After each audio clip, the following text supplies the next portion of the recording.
انت المصور وانت المخرج وكمان المذيع، دي حاجه حلوه قوي والله العظيم.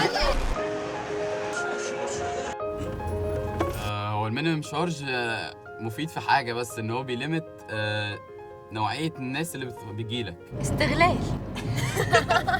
يعني انا بسافر مثلا الساحل، مثلا مسافر في شهر كذا تبقى ب50، اجي مثلا بعدها باسبوع بلاقي ب75، بعدها اما الناس مثلا تبدا تيجي 100. لا بالنسبه يا باشا للمينيمم تشارج، احنا عندنا قهوه السني الحمد لله زي الفل، ما بدفعش عليها مينيمم تشارج، والشاي بجنيه والسحلب ب2 جنيه وزي الفل. لسه داخلين كافيه قريب عشان عيد ميلاد ايوه والمينيمم تشارج كان عالي قوي، وغير ان هو عالي دخلنا مرضيوش يشغلوا لنا اي اغاني، واغاني عاديه جدا، وما كانش فيه اي حاجه ممتعه في الكافيه خالص. بصراحه اول حاجه انا مش معاه، اصل مش كل الشعب زي بعضه، وطبعا في واحد مثلا غلبان ما ينفعش يخش يدفع من التشارج غير الحاجه اللي هتشربه، فانا مش معاه بصراحه. يعني لا المينيمم تشارج كويسه يعني مش وحشه، هي لما بتبقى غاليه بس هي يعني الناس بتعترض عليها او بتضايق شويه يعني. الشعب المصري لازم يلاقي حاجه ان هو ايه يعني يرفه فيها عن نفسه، يقعد مع نفسه شويه في المكان عادي. المينيمم تشارج بتاعه مش يبقى يعني عالي قوي ولا واطي قوي، يبقى في يعني معقول. في الوسط. طب ليه يعني بتغلي على الناس؟ يعني ما تثبت المينيمم تشارج سعر موحد مثلا في كل الكافيهات، بحيث مثلا ما حدش يجي يتفاجئ مثلا بحاجه يعني هو مش عارفها. عادي يعني ما جاتش، يعني هي كل حاجه في البلد ماشيه ضد القوانين، هي جت على المينيمم تشارج اللي في الكافيهات، ما عادي يعني.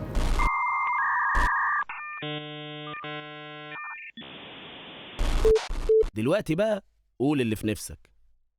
كنا عايزين مثلا تفكير الشباب في البنات كويس واحسن من كده، معاملتهم معاهم تبقى احسن من كده، الشباب بيتعاملوا بطريقه تخلي البنات اصلا تخاف ان هي تيجي الكليه. الحاجات دي يعني زي ما هي بتأثر في البنت بتخلي الولد سوري يعني حيوان، لان هو بيمثل مصدر خوف للإنسانة في الشارع، زي ما البنات بتخاف من الكلاب كده بالظبط، بتلاقي نفس الحوار بيحصل مع البنت لما بتخاف من ولد بيكلمها. في حدود الجامعه نفسها احنا المفروض ناس كبرنا، يعني المفروض ان احنا هنتعامل مع زمايل افكار كبيره، دماغ كبيره عندها افكار، لا احنا بنتعاملوا اكننا مثلا واحد بيعاكس بنت في الشارع. يعني هو الموضوع صعب ان هو يقول ان دي اختي، لا هو الشباب في دمهم حاجه كده مش بتتغير، يعني مش عارفه الصراحه هم ازاي كده يعني، او هم شايفين نفسهم كده حلوين، مش عارفه الصراحه يعني.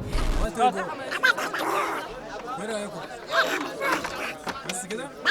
مع السلامه. I'm Nishan and he's Kashyap, we are from India. أنا بغني أغاني لنفسي وبألفها. आज ब्लू है पानी पानी पानी पानी पानी पानी और दिन भी सानी सानी सानी सानी सानी सानी ليلي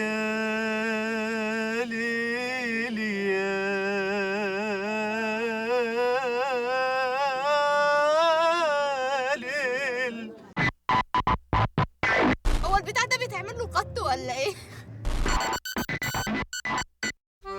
حطينا الكشك ده في الشارع، اي حد ممكن يدخله.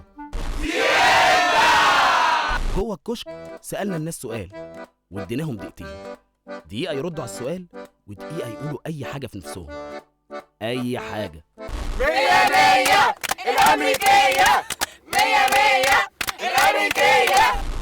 على فكرة الكشك ده هتلاقيه بيلف في كل حتة في مصر، وممكن تصحى من نومك تلاقيه واقف تحت بيتكم أو في الحتة بتاعتكم. جوه الكشك هتشوف وتسمع فعلا المصريين الحقيقيين.